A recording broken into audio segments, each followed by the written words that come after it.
Bonjour à tous, c'est Quentin pour Android Pit. Aujourd'hui, on se retrouve avec le HTC One M9, le tout nouveau fleuron de la marque HTC qui ressemble pas mal au HTC One M8.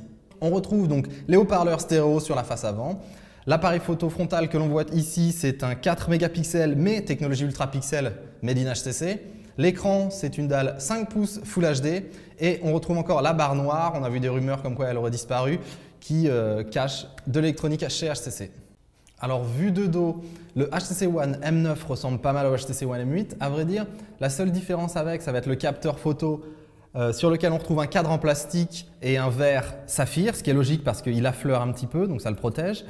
Autre changement esthétique, on a toujours le port infrarouge, mais qui n'est pas intégré au bouton de mise sous tension parce que celui-ci se trouve sur le côté désormais, sur le HTC One M9. Comme vous pouvez voir sur le côté, on retrouve le bouton de volume texturé.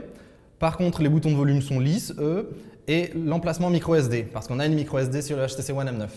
Au passage, vous noterez un petit jeu de relief assez sympa. La partie avant, en fait, est enchâssée dans la partie arrière qui est un tout petit peu plus large. Côté système, sur ce HTC One M9, on retrouve donc Android 5.0.2 Lollipop, alors avec toutes les modifications que ça comporte, c'est-à-dire le nouveau tiroir d'application, le material design, pardon.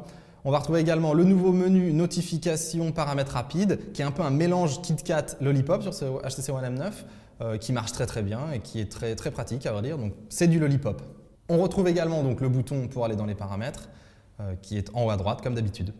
On retrouve la personnalisation des touches capacitives. Alors ça c'est une excellente fonctionnalité qu'on trouve notamment chez LG. On a là, vous voyez en haut bas à gauche par exemple, c'est pour éteindre ou rallumer l'écran et on les met dans l'ordre qu'on veut en fait. C'est vraiment une excellente fonctionnalité. On retrouve un éditeur de thème qui permet de changer de style. Alors on en a un certain nombre à télécharger également, il y en a pas mal. C'est un bon petit ajout. Côté appareil photo, on retrouve en fait tous les ajouts, toutes les améliorations software de HTC qu'on retrouve sur tous ces anciens appareils, enfin ces derniers appareils on va dire. On n'est plus sur de l'ultra pixel, on est sur un appareil photo doté d'un capteur on va dire standard de 20 mégapixels.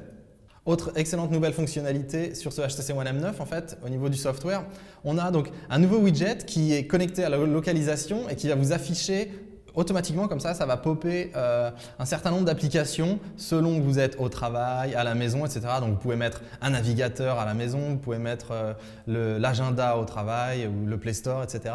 C'est plutôt pas mal et franchement c'est très pratique, c'est une bonne idée. Alors c'est tout pour cette prise en main du HTC One M9.